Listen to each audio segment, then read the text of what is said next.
On today's episode of Gathering the Kings. We had very limited money, but we didn't care about losing it all. Like, we could care less. We Right. just plowed it all into the company Yeah. without even thinking about it. It's Right. it's kind of, you totally disregard the fact that you can fail and lose it all. It's like, doesn't matter. I'm not going to fail. I just devote 100% of my energy into this and 100% of my resources into this. Yeah. I believe it that much. You are listening to Gathering the Kings with Chaz Wolfe, featuring fellow 7, 8, and even 9-figure business owners who have real battle scars from business and life, but have prevailed as the king that they are designed to be.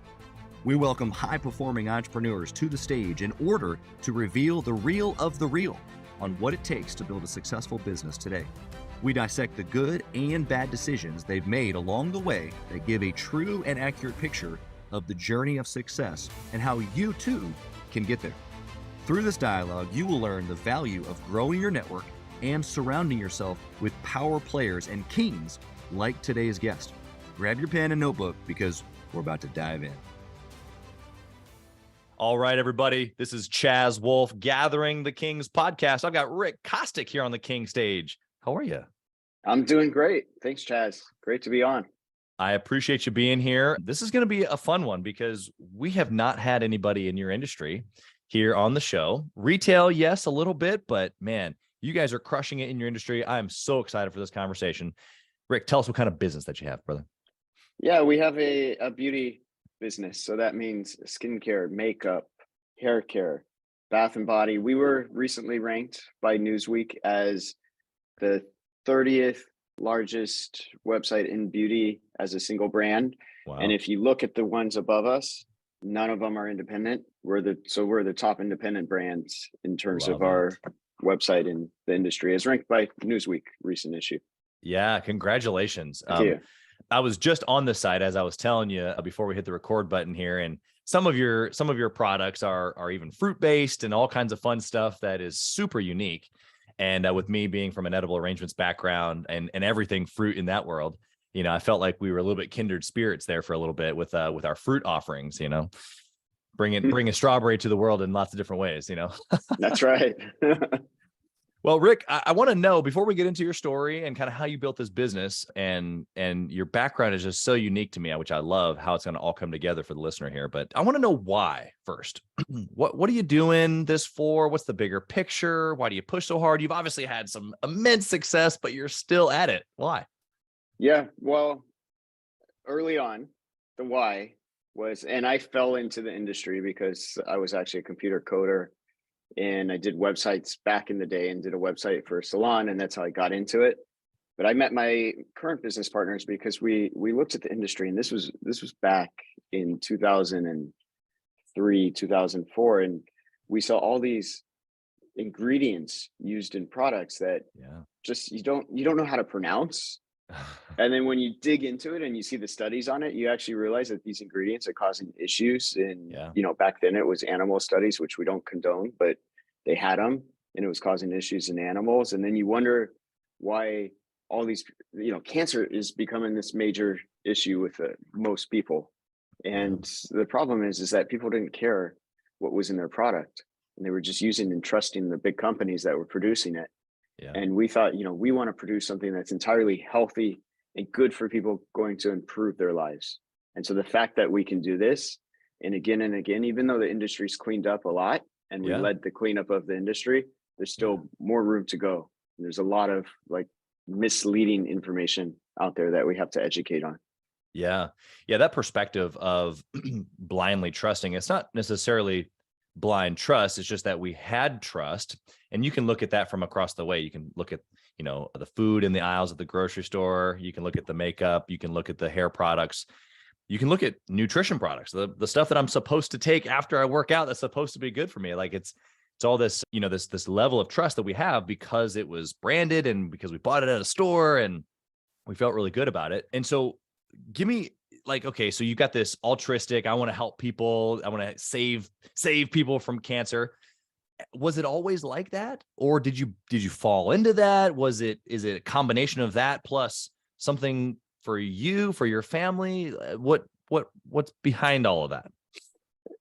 That was from the beginning of this company. I would say, every company, you need a mission. You can't really drive yourself forward without a mission. You need something to align yourself behind. And later that becomes even more important because your staff needs something to be aligned behind, and then your customers to align behind it. And even your partners, like your vendors and things like that, as you bring them into your ecosystem and forge stronger partnerships, that's right, they relate to your mission too, and they support you. And so having the mission is critically important. So look, for example, my previous company, I did a hair company when I was doing the websites, and I met a salon owner and we started a company together. So the hair company, our mission was really just to provide hair care for teenagers, because we saw that teenagers didn't have any hair care options and they had money. And that was, I would say that mission is not as strong as the current mission.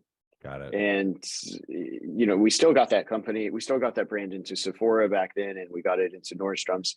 Wow. But the current mission, I would say, is a little more noble in the fact that we're really making a difference to the world, which is what I personally want to do with my life, in that we're improving everyone that we're making products for, we're improving their lives.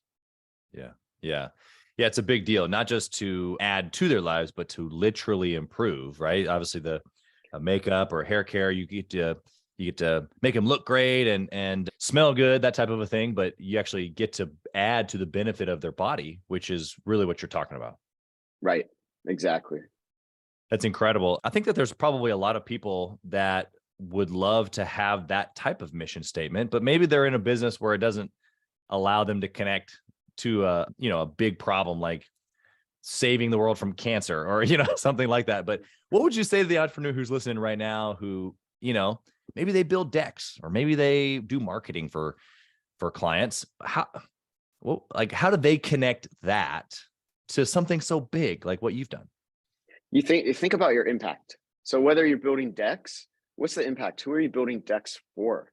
What's the outcome of these decks that you're building going to do? Is it going to cause your clients to achieve these big deals that's going to end up making them more successful? Like, go to the impact first, and then build that into your mission. And don't make your mission so defined.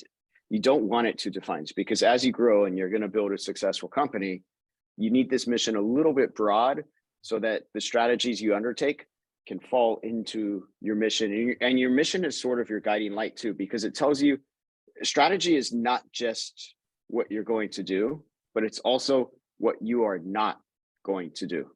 Yeah. So good. For example, like, who makes the lighters, they make razor blades. They knew they were really big on molding plastic and metal together. So they're going to play in that field. They're not going to go out and start making furniture, for example. Right. So, or like IKEA is not going to go out and start making high-end furniture. They know they play really well in the low-end furniture. It aligns to their mission. So like us, with our mission to improve the lives, we're not going to do anything in conventional cosmetics. We are never going to make a product that is going to have these chemical ingredients in it just because we want to compete with the big guys on the mass market. That's not aligned with our mission. We're not going to do it. So strategy is also knowing what not to do. So when you form your mission defines your strategy. So the mission is critically important, and you can have a mission no matter what you're doing, whether it's building decks. Just look at the end result that you're doing, and it helps. It becomes this guiding light for you and your company and all your stakeholders. Yeah, you're 100% right. Have client of mine who builds huge water features, a couple $100,000 water features, and a recent conversation a couple months back around, coming recession and discretionary income, and how maybe a $200,000 water feature isn't necessarily high on the priority list. And the conversation turned to the impact, which is that client isn't necessarily thinking $200,000 for a water feature. They're thinking peace, or they're thinking, I have something where I need to be able to host people, or whatever that other thing, that other impact is why they still get the water feature or the deck or, the healthy, the products for their face, skin, and hair. Right. And they're improving lives. They're doing water features, which is improving the happiness of the world. Yep. So true. Okay. Well, let's go into your story a little bit. You kind of gave us a little bit. You're a computer programmer, you're building websites, but Give us a little bit more of that story. How did you get into making this type of not only product, but just like a 30th ranked big business? Yeah. So starting out in my backstory a little bit was making the shampoo and conditioner. And I met my current business partners. I have two business partners. So Susie is one and her brother James is the other one. And Susie was also doing her own brand out of her dorm room. We were attending Berkeley, and we decided that we're going to make these clean cosmetics and change lives, right? And improve everyone's lives. And then we went out and we tried to train the contract labs, because that's what you did in beauty is you work with a contract lab, and there's various contract labs. They tend to be family run across the US for the most part. And they didn't want to do it. They didn't want to make cosmetics our ways. They said, okay, we'll do it, but you're going to have to pay extra for it and have huge minimums, MOQ, minimum order quantities to do it. And it was just this barrier we couldn't overcome. Yeah. And so it dawned on me, like, we can just make the cosmetics at home. We know what we're doing. We know how to combine the ingredients. We've done all the research, all the study. We weren't formally trained as chemists, although chemistry is something I align to. My parents are chemistry majors. I did well in chemistry and understood it very well, but it's not like we were formally trained in, how to make cosmetics. And my business partner, Susie, was the same, but we did know what we were doing and we knew how to make skincare.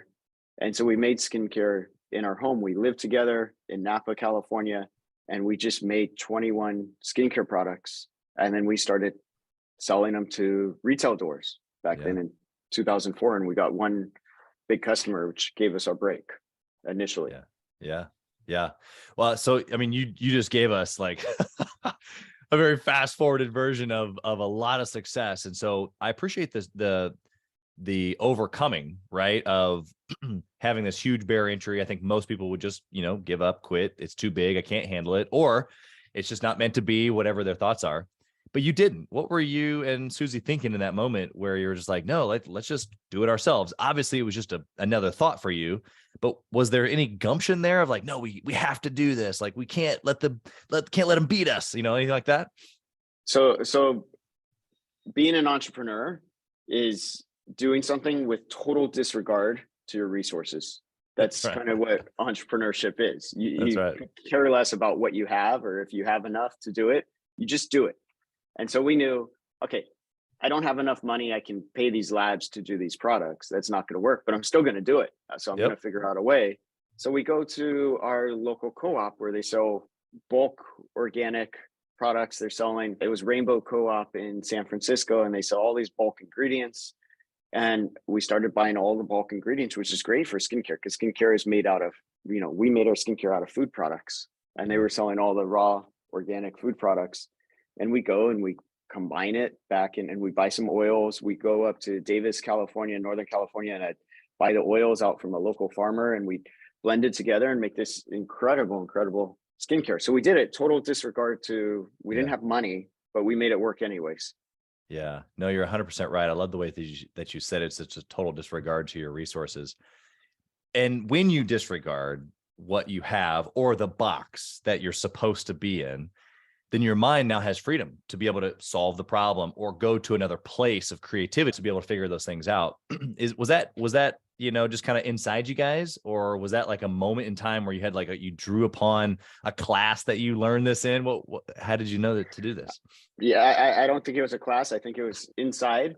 And the other thing I think about thinking back to that time is, we had very limited money, but we didn't care about losing it all. Like, we could care less. Right. We just plowed it all into the company without even thinking about it. It's kind of, you totally disregard the fact that you can fail and lose it all. It's like, doesn't matter. I'm not going to fail. I just devote 100% of my energy into this and 100% of my resources into this. Yeah. I believe it that much. Yeah. There's a depth there of belief or conviction, maybe, or blindness, right? I think that might be it. You're blind to it. Beginning, right? Like, you just got to, what is there to lose? What would you say? Because obviously you can't hold on to the negligent, willy-nilly, throw it all in, go for it all the time forever. Does the balance balance out at some point? Is that a revenue marker? Is that a conversation that you had? How do you maybe even it out eventually where you're not, all in all the time, or are you? I think you are at different levels. I think you do go through it. It's a little bit of a roller coaster. So yes, you're in, and then your business starts making money for you, and then you feel more comfortable and you feel more balanced, and you're able to take out from your business. But if you take out too much from your business, it's not going to grow. And then your business needs even more, especially if it's fast growing. It just continuously needs more and more resources, and you just continually take the next level of risk every time you hit another area of growth. Yeah. Yeah. What would you say to the entrepreneur who's listening right now, who, is nervous about that? Like this lifestyle of risks. That's really what you've described. I know it to be true also, but I have found for me personally that that's where the high now comes for me, is that even though things are like settled and I already know that I'm, I've been successful, I'm going to continue to be successful. Like once you know, and you know how to do it, like it kind of like you just are there, but I just get the high from like going all in on myself, on my teams, on my businesses. But what do you say to the guy who's listening right now, or the gal who's like, I don't know about that type of a lifestyle? That sounds kind of crazy. If you think about it, and think about the most successful entrepreneurs out there, they've taken a lot of risk. It's about how you manage that risk. It's not about reducing the risk, because the risk will not reduce. It's about learning the techniques to manage it. So for example, I do a lot of mindfulness. I find that mindfulness allows me to handle a lot of stress and not really affect me, because I can't control the things around me so much, but I can control my response to it and the way I internalize it and my mindset to it. And so I focus on growing myself so that I can remain calm when everything around me is turbulent. And that is where you should be as if you're cut out to be an entrepreneur and you want to be an entrepreneur, that's where you need to be, is about changing yourself. So in a sea of turbulence, you can still be the rock and be the calm. Yeah, that's so good. What practically have you done to be able to get there, to be the rock, the calm? I would say it's a lot of personal growth and continuous education. You have to continue to sharpen the saw, as Stephen Covey has said. Read, like everyone I know that's entrepreneur, I myself included, we read like crazy, and we take continuing education. I just did a program at Harvard Business School, an alumni program to become alumni from there, owner president management program, which was really, really helpful. You join networks. I joined the Young Presidents Organization, YPO network, which is those connections, and the continued learning helps you, and you gain another skill as you go. You keep gaining your skills and elevating up. Yeah. It's a never ending game when you really think about it. It's just like you said, you just go to the next level, up and up and up. And sometimes it's another person or a class or a resource or an experience, that takes you to the next level. Sometimes that's the best way, especially for us entrepreneurs, to learn. We can read the book, but then to go actually put it into practice, maybe get a little dirty with it, for us to actually figure out how to go to the next level. Would you agree with that? I would entirely agree with that. And especially it's the experience of your failures that you learn more from. You learn more from your failures than your successes, because successes, you just, if you were successful 100% of the time, you wouldn't really grow, because you wouldn't really feel the need to grow. But when you hit these failures and these stumbling blocks along the way, it forces you to want to do better, and you grow from that. Yeah, I was listening to something from Steve Harvey this morning when I was working out, and he was talking about basically these examples, these moments in time where we have to kind of push through. He calls it dirt, right? Like nothing that's ever grown into something beautiful didn't pop through the dirt, and That's right. You got to have dirt for nutrients, and you got to have the dirt for the learning and the experience. All the things that you just said is exactly what Steve was saying this morning as well. So I think it fits right in. I'm going to use this to parlay right into your experience as far as good and bad decisions. I want to know of a good choice that you've made in this business. Super practical. You do it over and over again. What can we learn from you? The good choice, I can tell you bad choices all day long, but the good choice I did was, I would say, the number one thing you have to be in business to succeed.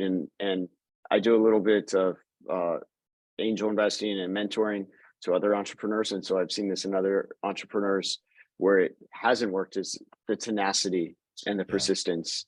You have to not give up. That's like a kind of a trait that is a must-have as an entrepreneur, is never give up. Your persistence and your tenacity will lead to success, because you're going to have times when you feel like you've made mistakes and you've lost it all, but you continue, and there's actually a way to solve everything. Yeah. Well, what is that moment, or what was one of those moments for you where you thought you had lost it all and you pressed on anyway? I can give a recent one. Was with COVID, for example. You know, we had retail doors, we had 16 of them. And we also had a fair amount of B2B business, so selling to other brick and mortar retailers and distributors around the world. And when COVID hit, it's like there's no more traffic to your retail doors. There's no more traffic to the retail doors of the businesses you're selling to. You can't ship so easily around the world to your distributors. And so it's like all of a sudden we went from where we've been profitable for decades, or, you know, almost, well, we haven't been around for decades, but for over a decade, almost almost to going negative. And we're self-funded. We never went out and got funding. And so it's like, there's only so much money that can get around. And so that was really, really tough. I would say that was the toughest time in my career to get through. And, you know, we're still coming out the other end of it. And the most important thing, the most important trait that helped us get through that is just the tenacity, just staying in there and knowing that we are going to find our way out of this. We're going to find the right people that are going to help us. We're going to find the right strategies that are going to take us through this. Yeah. You said earlier something that it aligns with what I think about persistence, is you had already made a decision to win.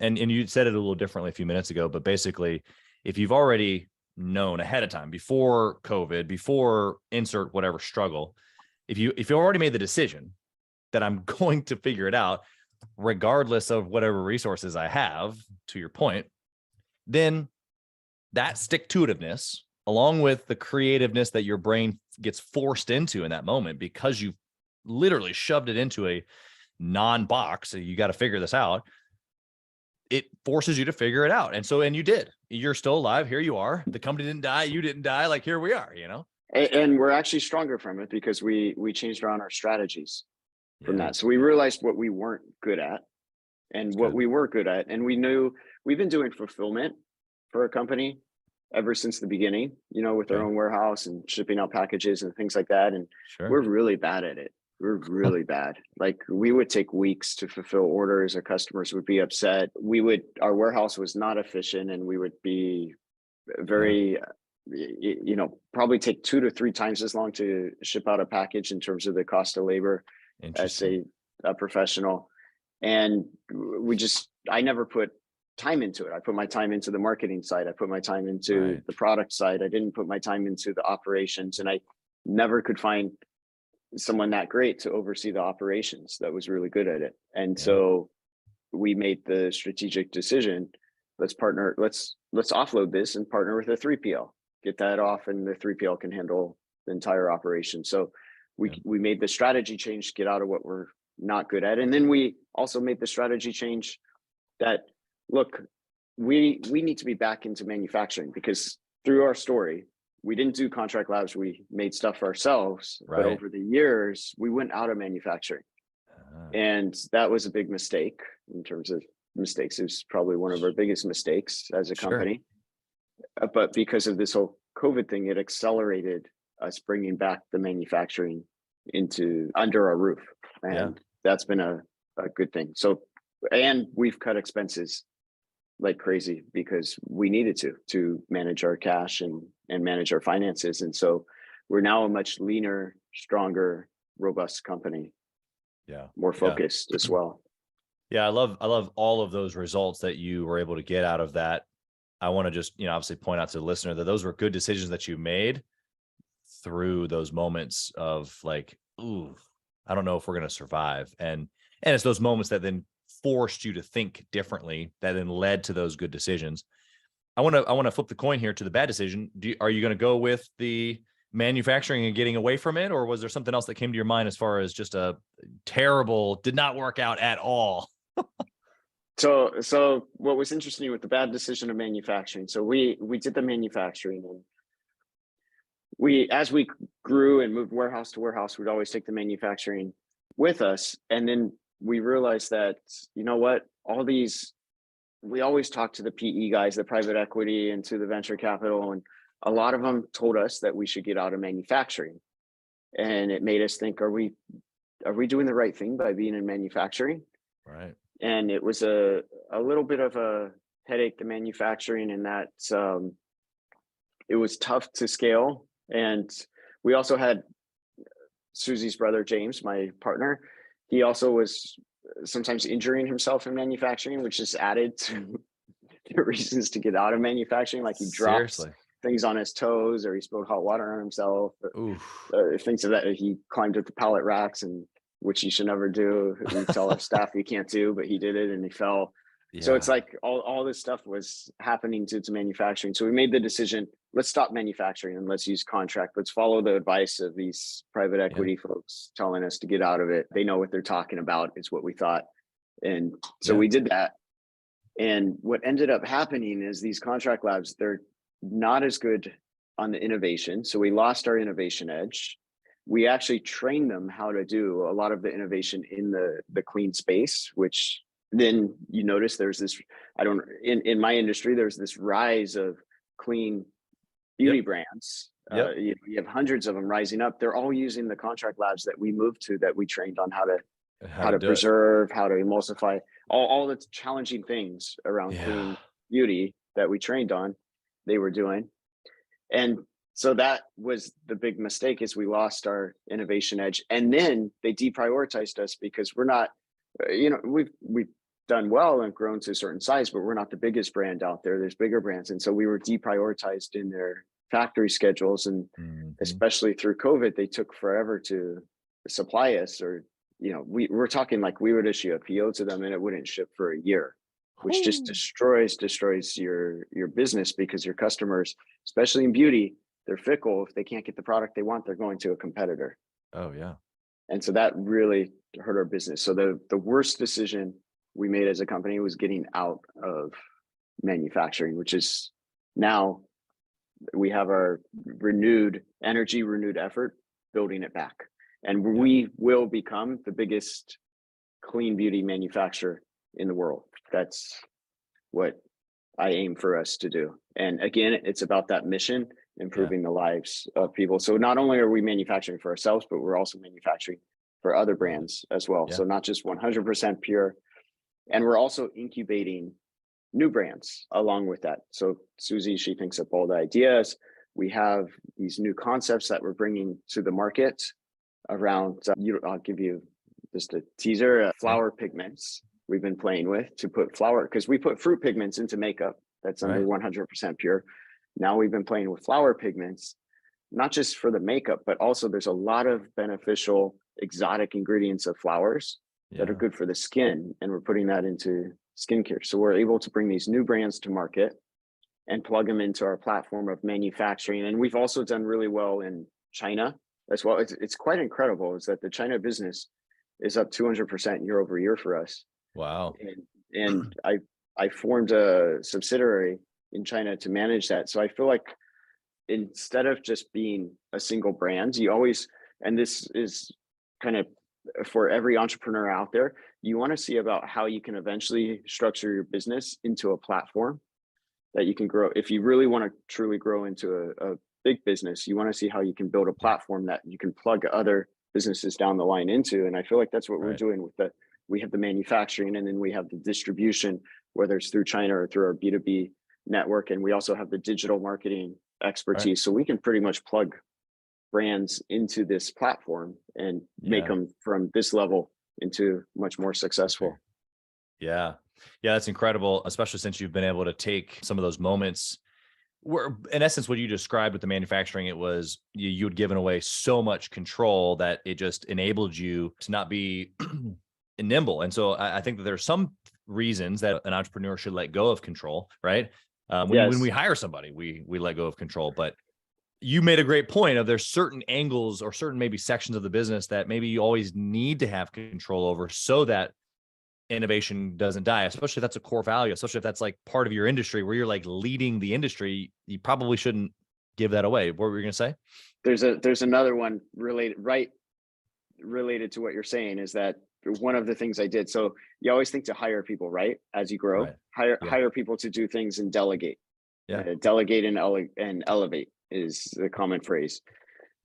But what I did do is I hired people. So when you get to certain size as a business, sometimes your greatest strength, well, not sometimes, I would say nearly every time, your greatest strength becomes your greatest weakness. Sure. And what I mean by that is what I ended up doing is I hired for my strength, and I hired people into my marketing, and I gave up control. And marketing is my strength personally. That's what I am really passionate about. That's what I'm good at, especially on the digital side of things. Yeah. And I brought in a team of really A players, and I had too many A players that just butt heads, but they cut me out because they felt like they know what they're doing. We don't need Rick. What do we need him for? Fact, what do we need him for? He's washed up. He's had his days. He doesn't know what's going on in the beauty industry, and he's a guy. The beauty industry is predominantly for women. Sure. So they thought they knew better and didn't solicit help or didn't want help. And to effect, I hired them to do that. And that was the purpose. Like, they were supposed to do that. That's what they were put in place to. But the thing is, when you're really strong at something, and you've been successful at it, you're probably better than most of the people that you can hire to put into that place. Right. So it's better to hire for your weaknesses first. Eventually you will have to hire for your strength, and you're going to have to figure that out. Yep.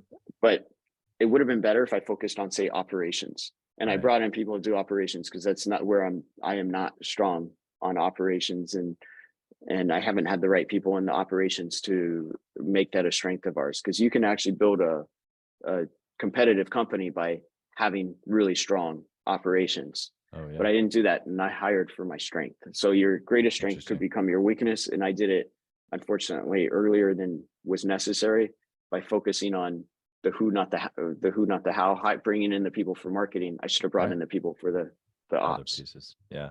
So good. What today, Rick, do you follow, if anything, a process, maybe a 4-step plan or whatever, but around making decisions? Something comes to your desk today. You've obviously kind of made it through the ups and the downs. You've been successful. How do you operate into decision making today? So this is really, really important. A great question. Decision making, you need to be able to make decisions with 70% of the information. Good. Like, you will not. Why 70%? Because otherwise you'll take too long. If you try to get all the information or try to get to 99% so you make the right decision, you're not going to move fast. I think about it like this. Like, you think about real estate and brokers, or people buying and selling companies, people buying and selling real estate. How do they make money? It's the number of deals. It's not the amount of money on each deal. So the same thing with decision making. If you are right 60% of the time, you're going to grow. But if you're making decisions one after the next, after the next, after the next, after the next, and you're still right 60% of the time, you're going to grow faster. So it's about the speed of decision making. It's not about being right 100% of the time. Where you want to master is getting that 60% right with a limited amount of information. That's what you need to focus on, not on trying to get 100% of the information.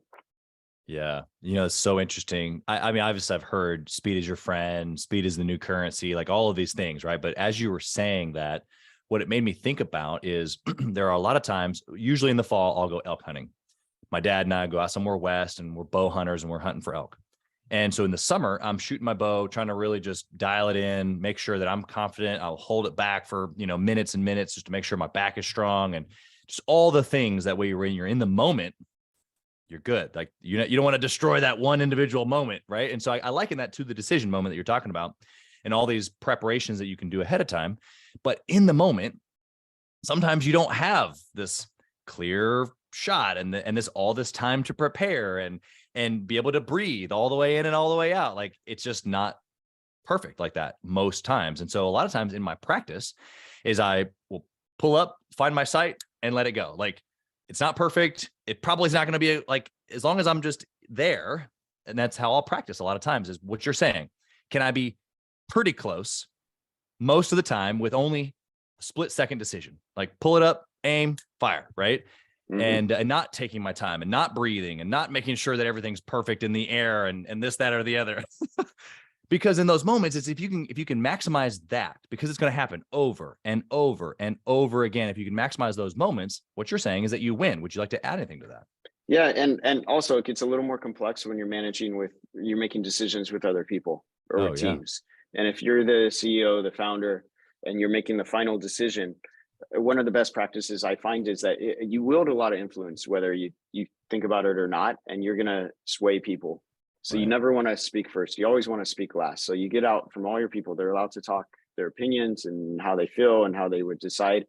And then at the end, you make your decision, but make it clear to everyone that they may not agree with your decision, but they need to support it at the end. And they can't come back afterwards. Once the decision is made, it's made. You had your chance to speak beforehand.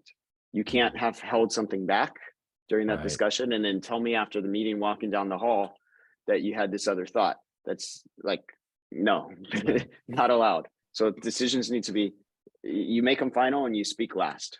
Yeah, that's so good. The speaking last piece is very difficult, but I agree with you.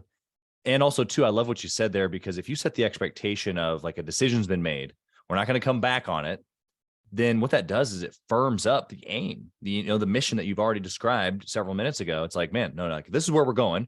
Here's the decision that we made. Boom. Like, we pulled the trigger, like it's done. Like, we can't go back. And that's a culture. That's a thing, like where we all came together. Rick made the decision, and now we got to go, eat our cake. And that's a stick-to-itiveness. That's a persistence thing, which you've already discussed with us. How did you go about building that as far as like the culture, the expectation, finding those people that agreed with that? Like, give us some insights there. I would say that's one of the more difficult things, is finding the right people. And the other good thing about that with COVID is that everyone remote in COVID, and it made me realize, I want to build this world-class, high-performing workforce. And now that everyone's remote, and we've gone remote for the most part, there are a few people that come into the office, myself included, but we can now, our talent pool has just increased dramatically, and we're based in Silicon Valley. So our talent pool was very, very small. We were competing with tech companies for talent, which is not where you want to be competing for talent, especially as a beauty company. Yeah. And so now with this greater pool for talent, it becomes a little bit easier. It is a little bit, I have not mastered this side of it in terms of getting the right people, but I have learned a few things. And one is setting the expectations up front is really important with everyone, because that way, at least you weed out the people who don't want that kind of high performance, high demanding work, because we're building a high performance team, which means that you got to work hard. If you want to work with us, if you want to be with us on this journey, it's not an easy job. It means hard work. A players like to work with A players. If we bring on board B players or C players, our A players are going to leave. Yeah, that's right. A little different angle, but I've even taken that approach with Gathering the Kings Mastermind Group, is that not just letting any entrepreneur, it's not just for any entrepreneur. Because what I have found, especially with entrepreneurs, is we're A players, or at least that there are ones that have been successful, and what they want to do is rub shoulders with other people who can challenge them so that they can still yet get better. And there's a place and a time for giving back. That's what you and I are doing right now. We get to, there's millions and millions of entrepreneurs who are starting and or in their first couple of years, and they're going to benefit greatly from this conversation. And that's what they should be doing. They should be listening to podcasts and reading books and taking people to lunch and stuff like that. But for high performers, it is imperative to get around other high A players, like what you just said. Otherwise, their potential isn't maximized. And that goes for the same for the team. If you can build a team within your organization of 8 players, those 8 players, they'll challenge each other, and something greater comes out of that than either one of them could have done by themselves. Right. And I want to say, Chaz, that you touched on the teams. I would say, as you're an entrepreneur and as you're growing, you're going to be hiring staff, or maybe you're already hiring staff.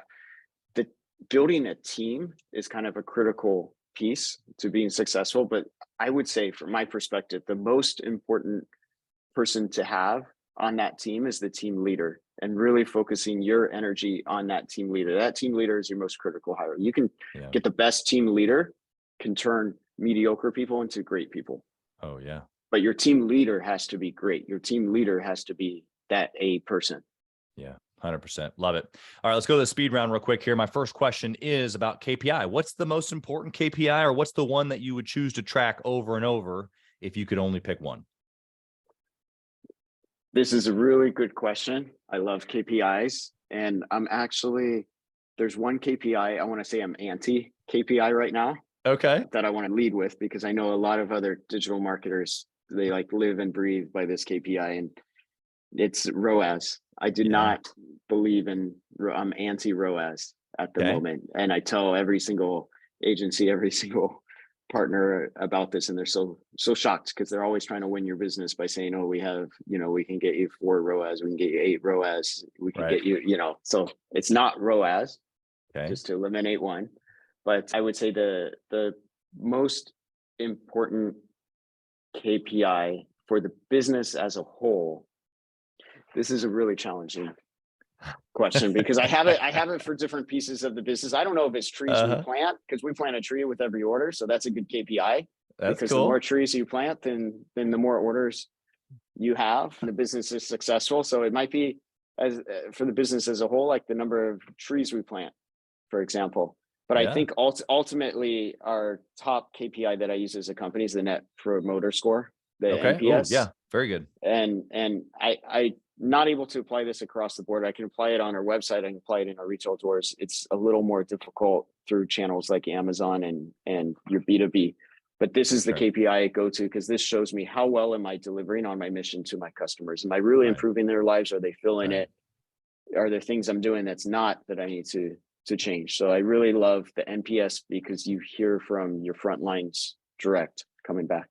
Yeah. Do you guys do that through surveys, through reordering tactics? Tell us just a smidge there. Yeah, we just use an app for now. We're using Stamped at the moment through Shopify to measure our NPS score, and that's been working fairly well. And so customers, it's a very quick question: how likely are you to refer, your product or service, so like 100% pure, to a friend? And they rank it from 0 to 10, and depending on how they rank, you end up with a score around that. And then they can write like a sentence or 2 feedback, which I read every single one of those. And it really helps adjust my decision making. Yeah, 100%.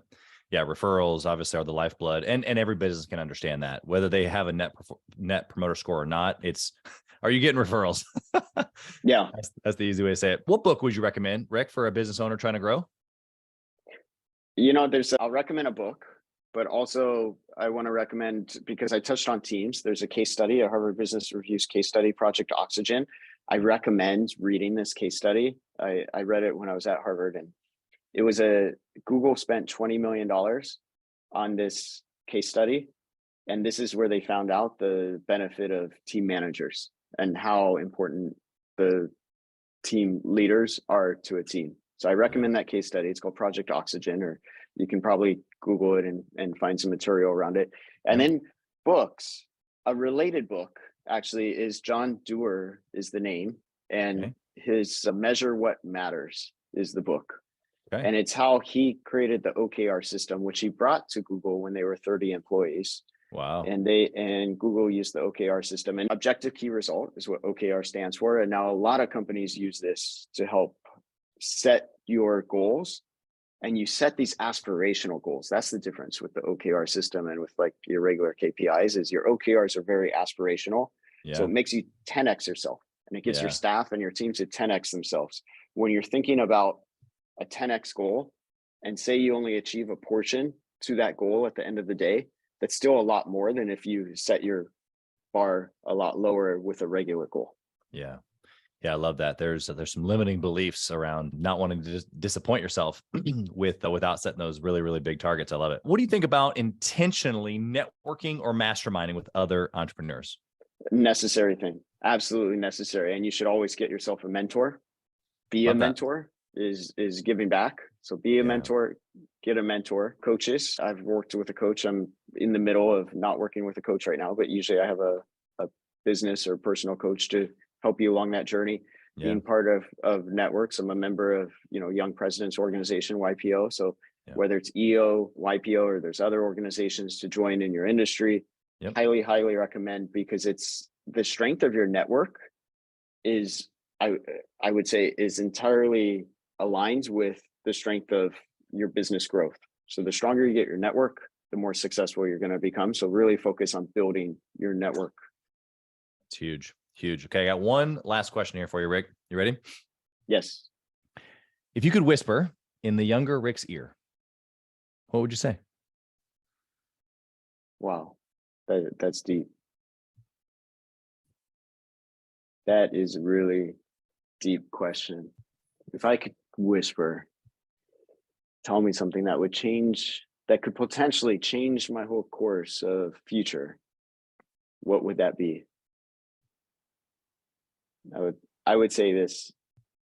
I know what I would say.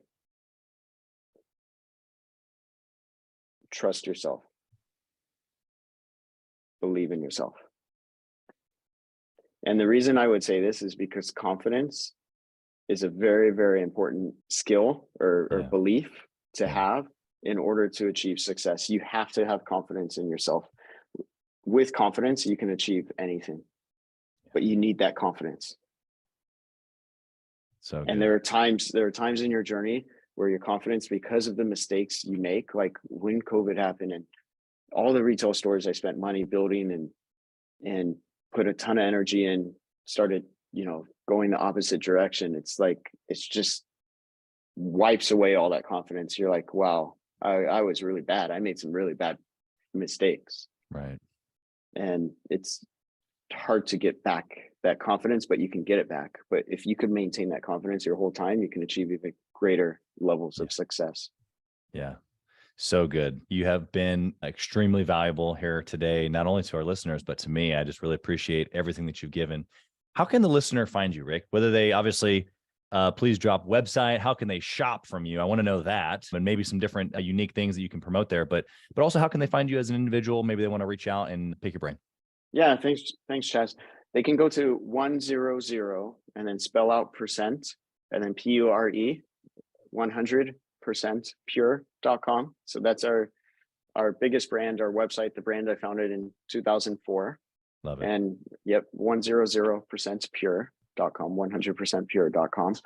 And then to connect with me, LinkedIn is really the best. You can look me up, Rick Kostick, or I put my formal first name, Richard Kostick, on LinkedIn, and please drop me a note and connect with me. And usually I do respond. I take some time to, I don't go through every day on my LinkedIn, but I'll go through every other week and try to get back to everyone.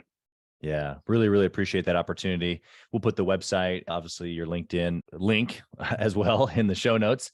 But yeah, I just think that's, especially with just the effort that you've gone through of not only leading an industry, I think it'd be worth the listener checking out what you've put together, as well as reaching out to you. So again, selfishly, thank you for the time. Thank you on behalf of the listeners as well. We wish you absolutely nothing but blessing to your business, your partners, all of your clients. We really, really appreciate you being here. Thank you. Thank you, Chaz. Appreciate it.